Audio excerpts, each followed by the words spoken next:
The security footage would replay this moment 1,000 times, but Min Jae Kang still couldn't believe what he was seeing. His 8-year-old autistic son, who hadn't smiled in 4 years, who flinched at voices, who built walls higher than any fortress, was laughing. Actually laughing. The sound echoed through the Los Angeles estate like music he'd forgotten existed. Hyunwoo sat cross-legged on the marble floor, arranging seashells in perfect spirals, while the new maid hummed softly beside him. She didn't touch him, didn't force eye contact, didn't try to fix him. She just existed in his space, peacefully, safely. "Sir?" Junho's voice cut through his thoughts. "The new staff member is staying," Minji said firmly, watching as Yunwoo carefully placed a shell in Selena's palm, the first gift he'd given anyone since his mother's death. The Korean Mafia boss had conquered territories, eliminated enemies, built an empire of fear and respect. But this black woman from Inglewood had achieved something he couldn't. She'd reached his son, and Min-jae was about to discover that some victories change everything. Welcome to Korean Mafia lovers. Hey there. Please let us know where you're watching from and subscribe to the channel. Your support is essential for us to continue bringing you these incredible stories. The Kang estate stood like a fortress against the Los Angeles skyline, all sharp angles, bulletproof glass, and secrets that money couldn't wash clean. Inside, Min Jae Kang adjusted his Armani cufflinks and tried not to think about the interview waiting in his study. Another caregiver, another failure waiting to happen. "The agency sent their best," Junho reported, tablet in hand. "Selena Hartwell, 27. Degree in Early Childhood Development. Experience with special needs children." Minjae's jaw tightened. Like the others. This one's different. They're never different. Through the security monitors, he watched his son Yoon-woo sitting in the corner of his bedroom, methodically arranging seashells in perfect spirals. The boy's dark hair fell across his face as he worked, small hands precise and deliberate. Beautiful, brilliant, unreachable. 4 years since his wife's death. 4 years since Yoon-woo retreated so far into himself that Min-jae wondered if he'd lost them both in that car accident.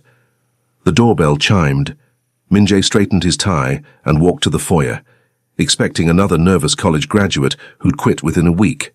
Instead, he found a woman who made him pause. Selena Hartwell stood in the marble entryway like she belonged there, not because of wealth or status, but because of an inner strength that radiated from her dark skin and steady brown eyes.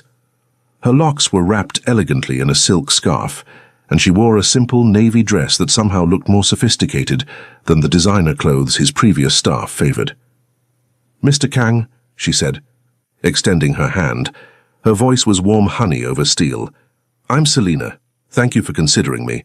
He shook her hand, noting the firm grip, the way she met his eyes without flinching. Most people couldn't hold his gaze for more than a few seconds. She held it like she was reading him.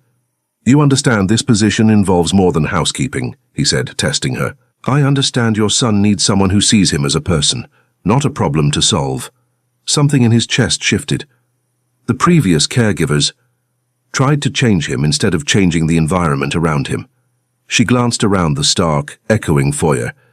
Children with autism aren't broken. The world around them often is. Minji studied her face, looking for the usual signs. Pity, discomfort, the patronizing smile that said she thought she could fix his son where others had failed. Instead, he found something unexpected. Understanding.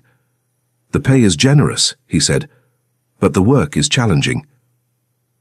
"I'm not here for easy work, Mr. Kang. I'm here because every child deserves to feel safe in their own home." Before he could respond, a crash echoed from upstairs. Both of them looked toward the sound, something glass shattering followed by Yunwoo's distressed humming. "The current caregiver," Min-jae muttered, already moving toward the stairs. Selena followed, her steps quiet but purposeful. They found chaos in Yunwoo's bedroom. The temporary caregiver, a frazzled woman in her 50s, stood over broken pieces of a lamp, wringing her hands while Yunwoo rocked under his desk, hands pressed over his ears. "He just started screaming when I tried to clean his shells," the woman said defensively. "I was only trying to help organize—" "Stop," Selena said quietly, but with such authority that everyone froze. She knelt slowly on the carpet, several feet away from Yunwoo's hiding spot. She didn't try to coax him out or speak to him directly. Instead, she began picking up the broken glass pieces, her movements deliberate and calm. "Yunwoo," she said softly, not looking at him. "I'm going to clean this up so your room feels safe again. You don't have to come out until you're ready." The boy's rocking slowed slightly. Selina continued gathering glass, humming a melody so low it was almost a whisper. After several minutes, she sat back on her heels and waited. Min-jae watched, transfixed, as his son's hands slowly lowered from his ears. "The shells are still exactly where you left them," Selina said gently. "No one moved them, they're safe." Yunwoo's dark eyes appeared from under the desk, darting quickly to his seashell collection. Then to Selina's face, then away again. "Would you like me to leave so you can check on them?" she asked. A tiny nod. Selina stood gracefully and stepped back, giving him space. Yunwoo crawled out slowly, went to his shells, and began counting them in a whispered sequence only he understood. The temporary caregiver stared in shock. "How did you—" "Respect," Selina said simply. "And patience." Min-jae felt something crack open in his chest. In 5 minutes, this woman had achieved what months of therapy and professional intervention hadn't. She'd reached his son without forcing him to reach back. "You're hired," he said. Selina turned to him, eyebrows raised. "Don't you want to check my references?" "I just saw all the reference I need." As they left Yunwoo to his shells and his quiet, Min-jae couldn't shake the feeling that everything was about to change. This woman, this beautiful, strong, intuitive woman, had walked into his fortress and somehow made it feel like a home. He just didn't know yet how dangerous that would become. Selina's first week at the Kang estate felt like learning to breathe underwater. Everything was beautiful, suffocating, and completely foreign to her world. The kitchen alone was larger than her entire Inglewood apartment.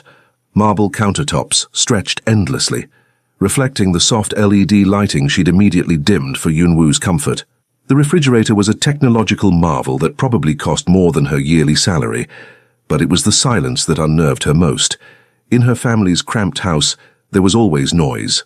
Her little sister Lydia practicing piano, her brother Marcus arguing with video games, her mother's gospel music floating from the kitchen. Here, sound seemed to die in the vast spaces, absorbed by expensive rugs and heavy curtains.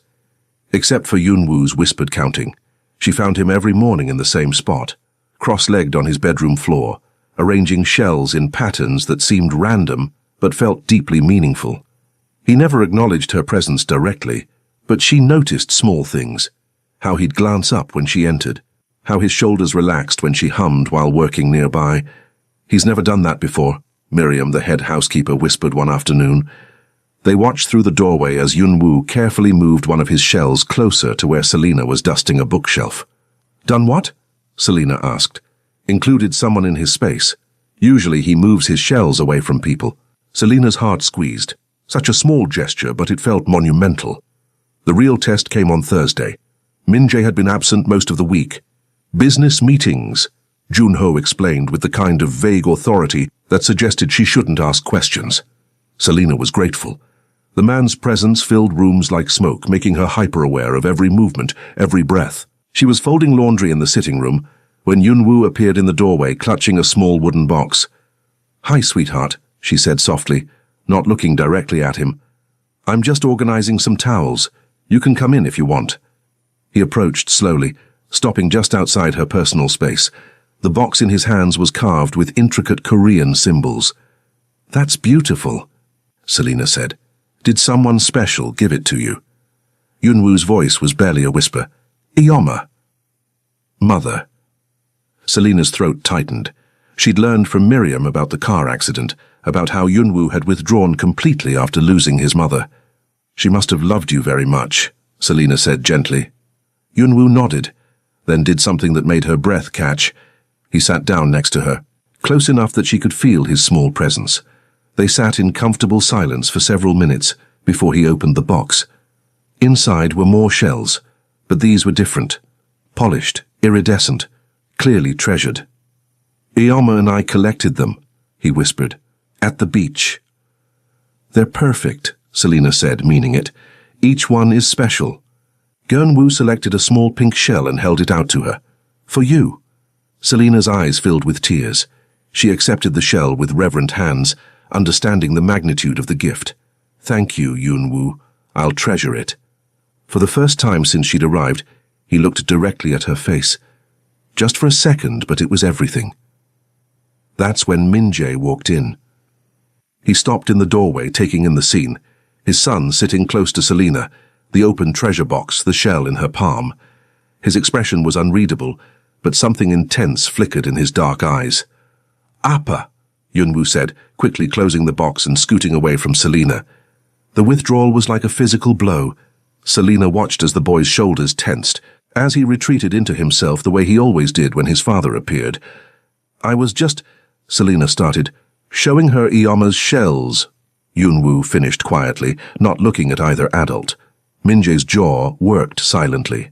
Selena could see the pain in his face, the way his son's automatic withdrawal cut him. "That's good," Min-jae said carefully. "Your mother would be happy that you're sharing them."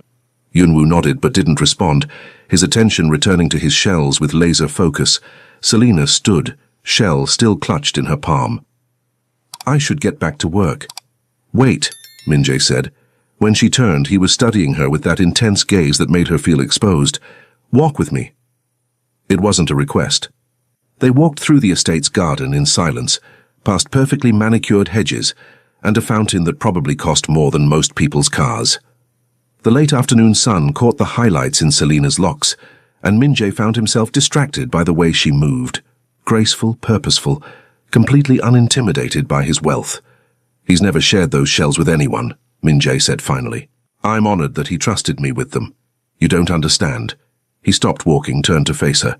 "Those shells are the last connection he has to his mother. He's been protecting them for 4 years. Selena met his gaze steadily. "And now he's sharing that connection. That's not loss, Mr. Kang. That's healing." Something in his expression shifted. "You think I don't know how to help my own son?" "I think you love your son more than anything in the world," she said quietly. "But love and understanding aren't always the same thing." The words hung between them like a challenge. Min-jae stepped closer, and Selena caught the scent of his cologne. Expensive, masculine, dangerous. "And you understand him?" His voice was low, almost threatening. "I understand what it feels like to need the world to be quieter, gentler, safer." She didn't back down, didn't look away. "I understand what it feels like to be different." For a moment, they stood there in the fading light, something electric crackling between them. Then Min-jae's phone buzzed, shattering the moment. "Mr. Kang," Junho's voice was urgent. "We have a situation." Min-jae answered without breaking eye contact with Selena. "What kind of situation?" "The kind that requires your immediate attention. And sir, you might want to consider additional security for the house." Selena saw the change in Min-jae instantly, the way his shoulders squared, how his face became a mask of cold authority. This was the man who commanded fear and respect in the darkest corners of Los Angeles. "Go inside," he told her. "Stay with Yunwoo. Is there danger? Just do as I say." He was already walking away, phone pressed to his ear, every line of his body radiating lethal purpose. Selena hurried back to the house, her heart racing. As she climbed the stairs to check on Yunwoo, she realized something that should have terrified her. She wasn't just falling for the boy, she was falling for his father too. And in Min-jae Kang's world, that could be the most dangerous thing of all. The threat came at 3 a.m. on a Tuesday, shattering the estate's carefully maintained peace. Selena woke to the sound of car doors slamming and urgent voices in Korean echoing through the halls. She grabbed her robe and crept to her bedroom door, heart hammering against her ribs. Through the crack she saw men in dark suits moving with military precision. Some she recognized as Min-jae's security, others were strangers with hard faces and harder eyes. The air thrummed with tension so thick she could taste it. "Yunwoo," she whispered, and ran barefoot down the hall. She found him exactly where she expected. Curled under his bed, hands pressed over his ears, rocking in the rhythm that meant he was overwhelmed. The sounds, the chaos, the sudden disruption of his safe space had sent him into complete shutdown. "Hey, sweetheart," she whispered, getting down on the floor. "I'm here." He didn't respond, lost in his own protective world. Selena lay on her stomach and carefully slid under the bed beside him, not touching but close enough that he could feel her presence. She began humming the lullaby she'd learned he loved, something soft and Korean that Miriam had taught her. Slowly, his rocking decreased. "The house is safe," she murmured. "Your shells are safe.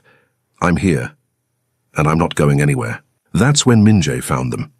He appeared in the doorway like an avenging angel, hair disheveled, white shirt partially unbuttoned, a gun holstered under his arm that he'd made no attempt to hide.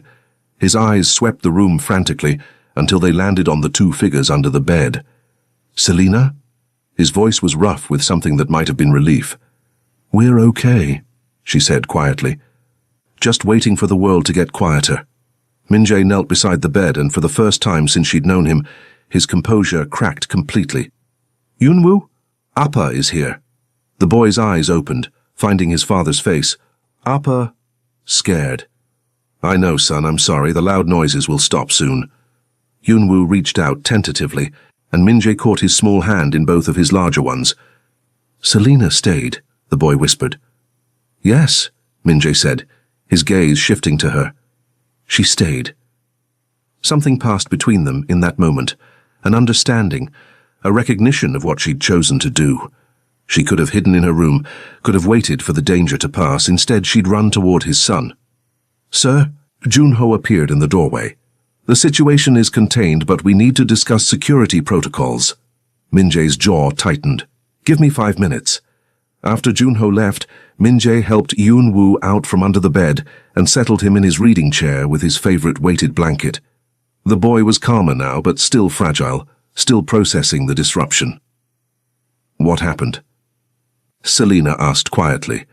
Min-jae was silent for a long moment, watching his son arrange shells in his lap with trembling fingers. Business rivals. They wanted to send a message.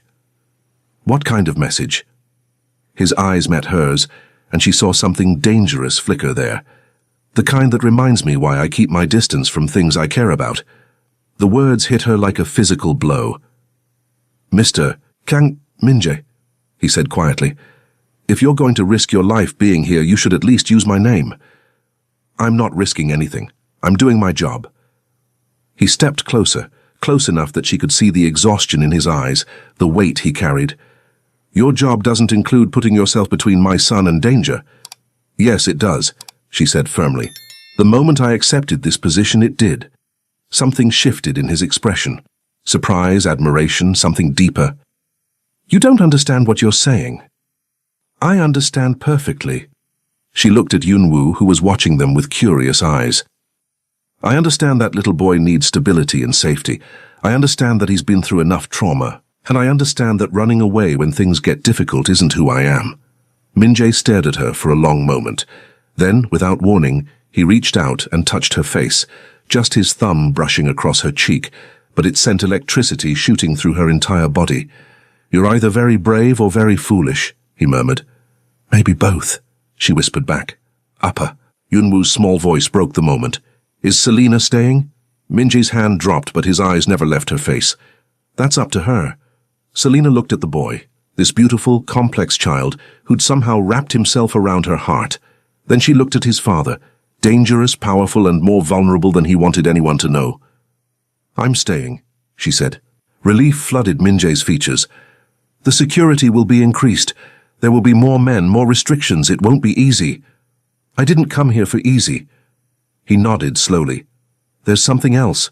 Something you need to know about me, about what I do. I know enough."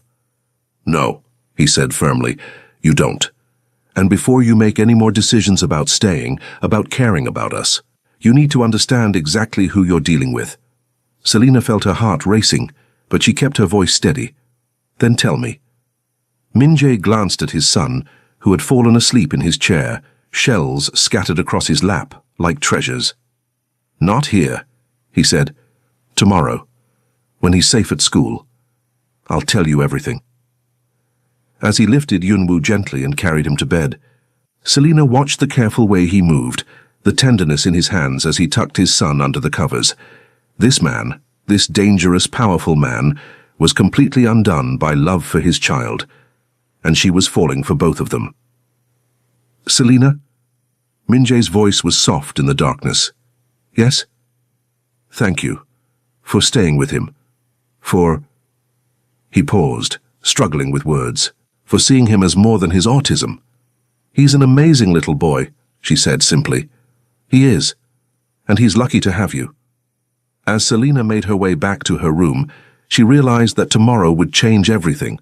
Whatever Min-jae told her about his world, about the dangers that came with loving them, she would have to decide if she was strong enough to stay. But as she clutched Yunwoo's shell in her palm and remembered the trust in his eyes, she already knew her answer. Some things were worth the risk, even if that risk was everything.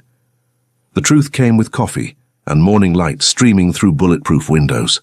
Selina sat across from Min-jae in his private study, surrounded by leather-bound books and artwork that probably cost more than most people's houses, but her attention was fixed entirely on the man before her, how his hands wrapped around his coffee cup like he needed the warmth, how his usually perfect hair was still slightly mussed from the sleepless night. "My father built this organization from nothing," Min-jae began, his voice carefully controlled. "Korean immigrants in the 1980s had few options for protection, for justice. The police didn't care about our communities, so my father created his own system." Selina listened without judgment, watching the way pain flickered across his features.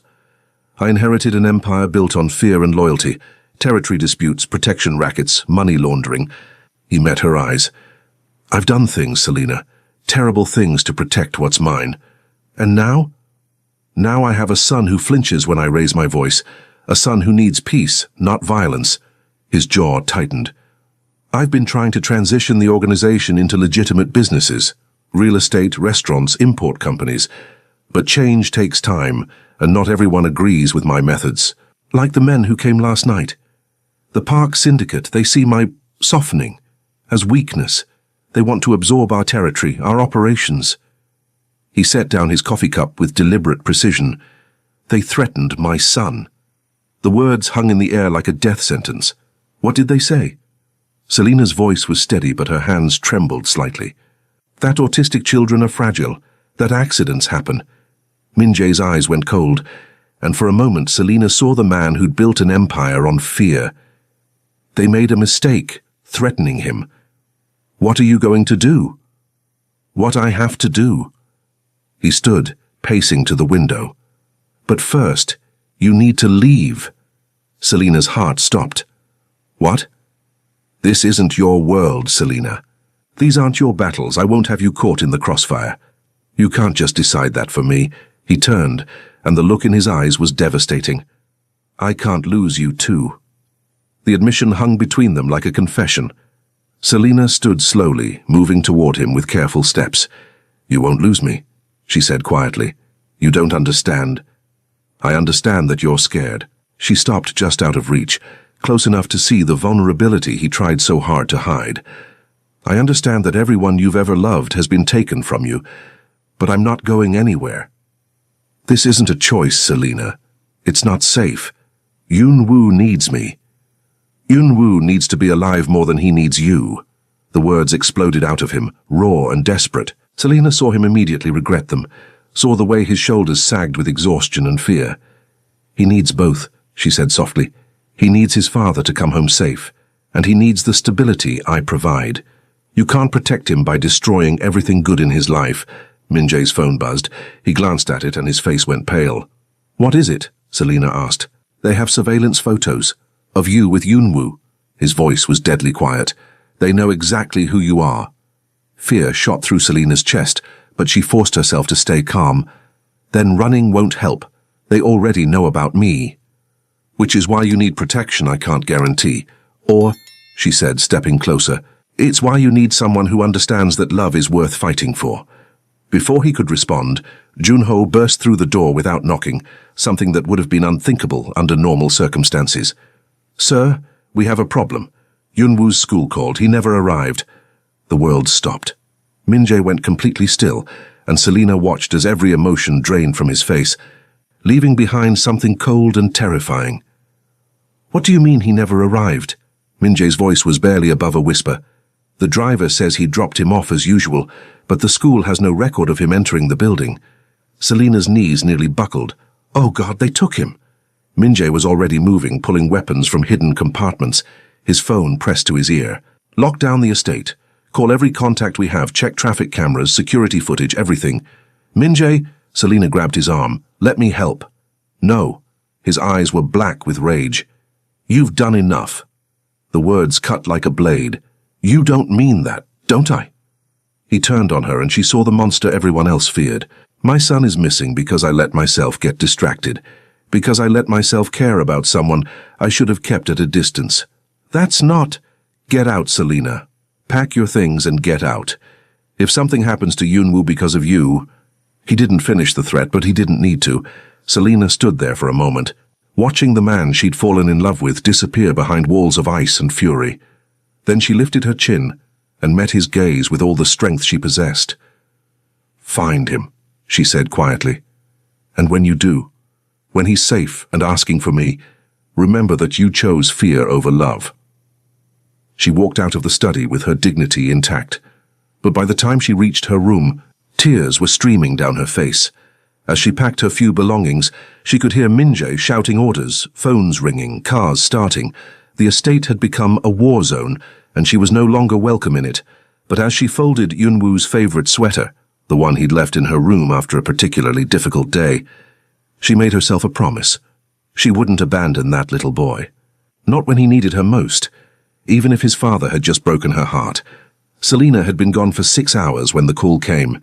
She was sitting in her cramped Inglewood apartment, staring at Yunwoo's shell and trying not to fall apart, when her phone rang. Selina, Miriam's voice was shaking. You need to come back now. Miriam, I can't. Min-jae made it clear. They found Yunwoo. Relief flooded through her so powerfully she nearly collapsed. Is he okay? Is he hurt? Physically, he's fine. But Selina... Miriam's voice broke. He won't speak. He won't eat. He just sits there rocking and asking for you. Mr. Kang. He's desperate. Selina was already grabbing her keys. I'm on my way. The drive back to the estate felt endless. When she finally pulled through the gates, she could see the aftermath of the day's chaos. Additional security vehicles, men with grim faces, the kind of controlled tension that spoke of violence barely contained. Junho met her at the door. He's in his room. The doctor says there's no physical trauma, but he's traumatized anyway, Selina finished. Mr. Kang is with him. He's been trying for hours. Selina took the stairs 2 at a time, her heart breaking with every step. She could hear Min-jae's voice through the door, gentle, pleading, desperate. Yunwoo, please, just eat something, anything. She knocked softly and entered without waiting for permission. The scene before her nearly brought her to her knees. Yunwoo sat in the corner, knees drawn up, rocking silently. His clothes were rumpled, his hair messy, and his eyes held a distance that spoke of trauma too deep for words. Min-jae knelt beside him, looking haggard and broken, an untouched plate of food in his hands. Selina. Yunwoo's voice was barely a whisper, but his head lifted slightly. I'm here, sweetheart, she said softly, moving slowly into the room. Min-jae looked up at her, and she saw everything in his eyes. Relief, gratitude, shame, and something deeper that made her breath catch. He won't talk to me, Min-jae said quietly. He won't tell me what happened. Selina knelt on Yunwoo's other side, careful not to crowd him. Hi, baby. I heard you had a scary day. Yunwoo's eyes filled with tears. They said you left because I was bad. Selina's heart shattered. Oh, sweetheart, no, you are perfect exactly as you are. I left because... She glanced at Min-jae, seeing the pain in his face, because sometimes adults make mistakes when they're scared. Are you staying now? Before she could answer, Min-jae spoke. That's up to Selina, son. I said things I didn't mean. Hyunwoo looked between them with the perceptive intelligence that always surprised adults. Appa was scared too. Yes, Min-jae said quietly. Appa was very scared. The men said they would hurt Selina if I cried, Yunwoo whispered. So I didn't cry, even when they were loud. Selina had to bite her lip to keep from sobbing. This brave, beautiful boy had protected her even while being terrorized. You were so strong, she said gently, but you don't have to be strong anymore. You're safe now. Are you safe? Selina looked at Min-jae, seeing the question in his eyes too. Yes, baby. I'm safe. Yunwoo slowly unfolded himself and crawled into her lap, something he'd never done before. She wrapped her arms around him carefully, feeling his small body shake with delayed reaction. "I missed you," he whispered against her shoulder. "I missed you too. So much."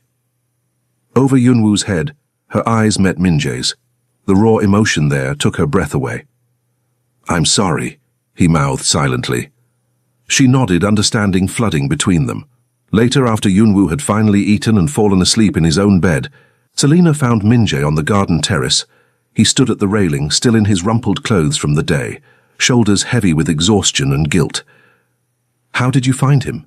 she asked quietly. "The Parks underestimated how far I'd go for my son." His voice was flat, emotionless. "They won't make that mistake again." Selina didn't ask for details. She didn't need to know. "He's safe now," she said, "because of you." Min-jae turned to face her. When he wouldn't respond to anyone else, when he shut down completely. "You brought him back." He brought himself back. He just needed to know he was loved. "By you." The words hung between them, heavy with meaning. "Min-jae, I was wrong," he said, stepping closer. "About everything. About pushing you away. About thinking I could protect him by keeping him isolated. About thinking I could protect myself by keeping you at a distance. You were scared. I understand. No." He reached for her hands, and she let him take them. "I was a coward. I've faced down armed enemies, but the thought of losing you terrified me more than any bullet." Selina's heart raced. "What are you saying?" "I'm saying that my son needs you, and I—" He took a shaky breath. "I need you too. Not as an employee, not as a caregiver, as family. Min-jae, I love you," he said simply.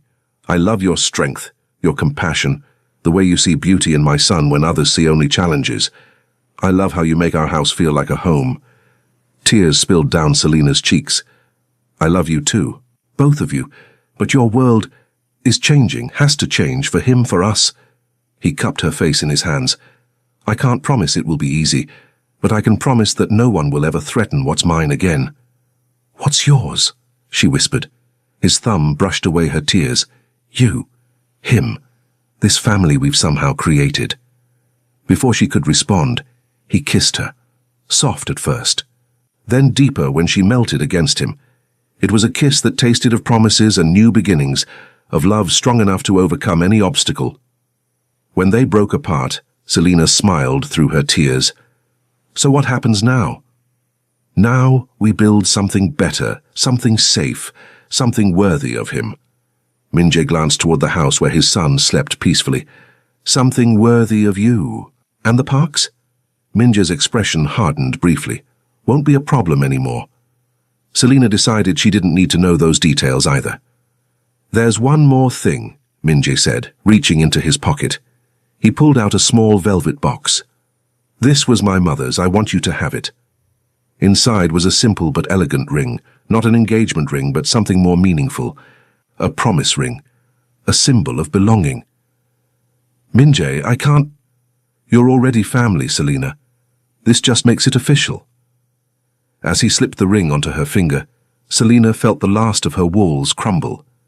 This dangerous, powerful man was offering her everything. His heart, his son, his protection, his future. "Yes," she whispered. "Yes, yes to all of it. To you, to him, to this crazy, beautiful life." When Min-jae smiled, really smiled, it transformed his entire face. "Welcome to the family, Selina Hartwell." And as they stood there in the moonlight, holding each other close, Selina knew that some love stories don't follow the rules. Some love stories rewrite them entirely. Years later, Selina would still find Yunwoo arranging shells in perfect spirals, but now he did it in the sunroom of their new house, a place designed specifically for his needs with soft lighting, quiet spaces, and sensory-friendly materials throughout. The boy who once never smiled now laughed freely, his joy echoing through rooms filled with warmth and love.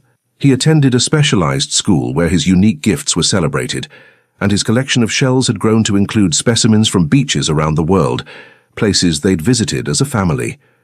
Min-jae had kept his promise. The organization was now completely legitimate, built on legal enterprises that employed dozens of families from their community.